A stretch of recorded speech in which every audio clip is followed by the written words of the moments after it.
Trump gave yet another rambling speech for Independence Day today, July 4th, America's birthday. He said all of the kind of things you would expect in that speech about how much he hates Democrats. Of course, he hates the folks who are trying to stand up against his fascist takeover of the United States, the destruction of our democracy. Of course, he hates the folks who are trying to explain to the American people all of the god-awful things in Trump's plans. Of course, he hates the people who are trying to counter the misinformation, the propaganda that he and the Republican Party are spreading. That, of course. In that speech, he also did his typical, we're about to be great, you guys. We're on the cusp of greatness. I'm just about to make our economy strong again. I'm just about to have a big, strong military. I'm so bigly, I'm so strong. I'm just about to deliver on my promises for y'all, right? It's that sunk cost fallacy for his followers over and over and over again. I'm almost there, guys. Hold on a little longer.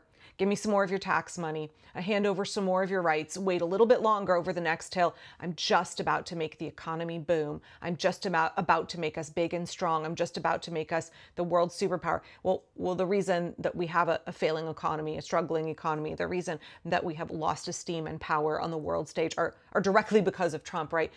Authoritarians like to create problems that then they claim they are going to solve, right? They manufacture crises so that they can say they're sweeping in and fixing something. But with Trump, it's always like, I'm just about to make us great, y'all. It's gonna happen any day now. This thing I just did where you gave me trillions and trillions of tax dollars, where you let me plunge the country into debt, where you let the Republicans destroy healthcare for tens of millions of Americans, where you let me hand over a giant tax break to the billionaires for the next decade. That's almost going to make us great, guys. A little bit more. There's tons of that in his speech today. And also like a little sprinkling of anti-Semitic slurs as well. But there was one thing that he said that is not getting enough attention. And I know I've kind of strung you on a little bit here, but hang on for a second.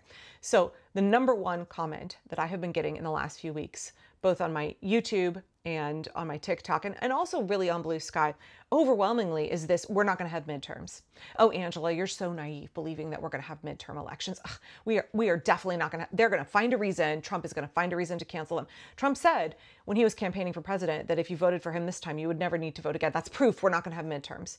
It's not going to happen. It's not going to happen. So for all of y'all, I would like you to listen to what Trump said in his speech today, July 4th, 2025. I want to thank Republican congressmen and women, because what they did is incredible last night. And the Senate, the Republican Senate, we got, not with all of the things we did with the tax cuts and rebuilding our military, not one Democrat voted for us. And I think we use it in the campaign that's coming up, the midterms, because we got to beat them.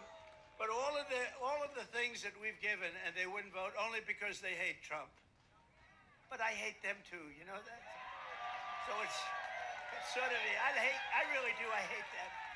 I cannot stand them because I really believe they hate our country. You want to know the truth? Did you catch that? Did you catch that there? What Trump said about the midterms?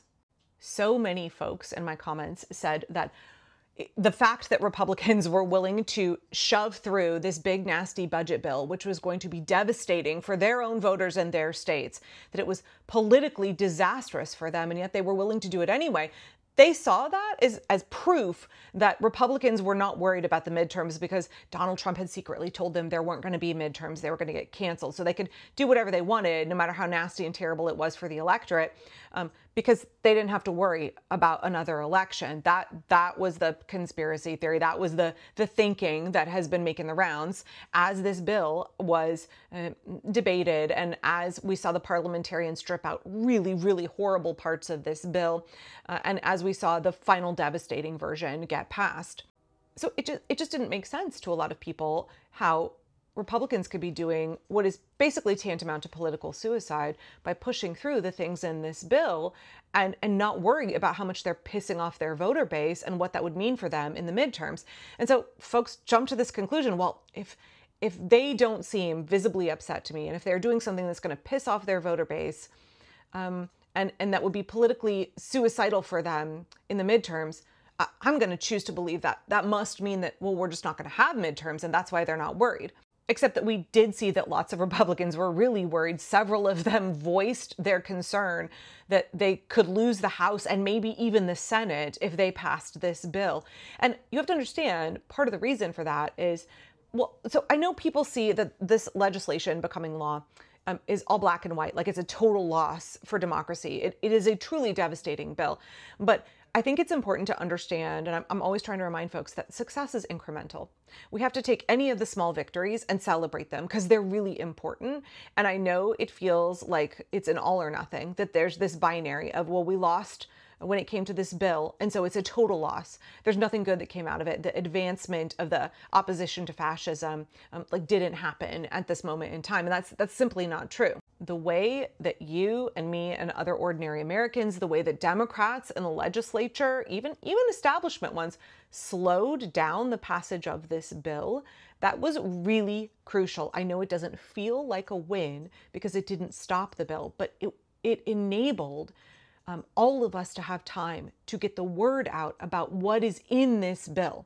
First of all, massive public outrage about what was in this bill resulted in more than a dozen things being stripped, really, really bad things being stripped out of this bill and not being in the final piece of legislation. We've got to remember that. That was really important. But do not set aside the importance of slowing down the passage of this bill, because Republicans wanted to pass this very, very, very quickly so that you wouldn't find out what was in it. They were trying to have, late night votes. They wanted to hurry it along and didn't want you to see what was in this 900-page bill. They didn't give their own members of their own party enough time to read it. In fact, several members of Congress came out afterward and said, I voted for things I didn't realize were in this bill because they're rushing it along. I voted for things that maybe I wouldn't have otherwise, or, oh shit, I didn't really know what was in this. I just voted along party lines and now please don't be mad at me, which, okay, sure. But they were so desperate to push it through so quickly because they knew if the public found out what was in this bill, that it would be politically disastrous for them. And so us slowing down the passage of this bill, us raising public awareness, us pressuring our electeds so that Republicans stood up, even if just for a few hours, Republicans stood against this bill, that gave us time to communicate to millions and millions more Americans how terrible this bill is and the ways that Republicans and Donald Trump are trying to wreck this country and how they will kill people, potentially millions of people, by what they are doing in the passage of this bill. They wanted to scoot this by without very much attention being put on it, and instead we turned all of the press on them. It became a giant debacle. It became the headline story for like weeks, y'all. It was constantly pushed in the headlines. And what we found is that people became aware. Now, recent polling showed that more than 70% of Americans felt that they were pretty informed about what was in this bill, and a majority of Americans absolutely oppose it. 2-1. The opposition is greater than 2-1. Most Americans think this bill would be a real bad scene, including Republicans. A majority of Republicans do not like this bill. And when you explain to them what the cuts to Medicaid are, when you explain to them how many rural hospitals, I think it's something like 330 rural hospitals across America are scheduled to close, clinics and hospitals are scheduled to close thus far, they flip against it. When you explain to Republicans, when they are not subjected just to the propaganda of Fox News, when you tell them what's really in the bill, suddenly they don't like it. They don't support it anymore. So the reason that Republicans were okay with voting for all of this is not because they thought there weren't going to be midterms. It's because they thought you wouldn't find out what was in this bill. Right? Mitch McConnell said, they'll just get over it. Because he thought that Republicans especially were not aware of what was in this legislation. And that, the Republicans basically think their own voters are ignorant and stupid and don't bother to educate themselves, or they're just consuming Fox News propaganda. And so us making sure that word gets out, we need to keep doing that, right? Because many of the things that are in this bill will not take effect until after the midterms. And that's the other component.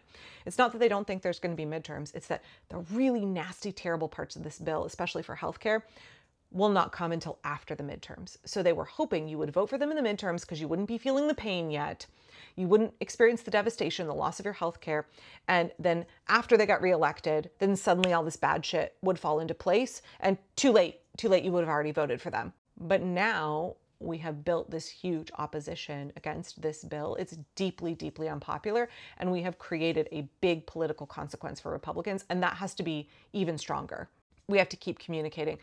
Hey, you aren't feeling the pain yet? It's coming. It's coming, y'all. And when it does come, remember who did this to you. It's the Republicans. And what we saw from Trump in this speech today is that he's also worried about that. He's also worried about it. He's already worried about messaging for the midterms, wanting to blame Democrats, vilify them, because he and the Republicans are deeply worried about what this means for Congress in 2026. We need to keep pushing that backlash effect. because the midterms are coming.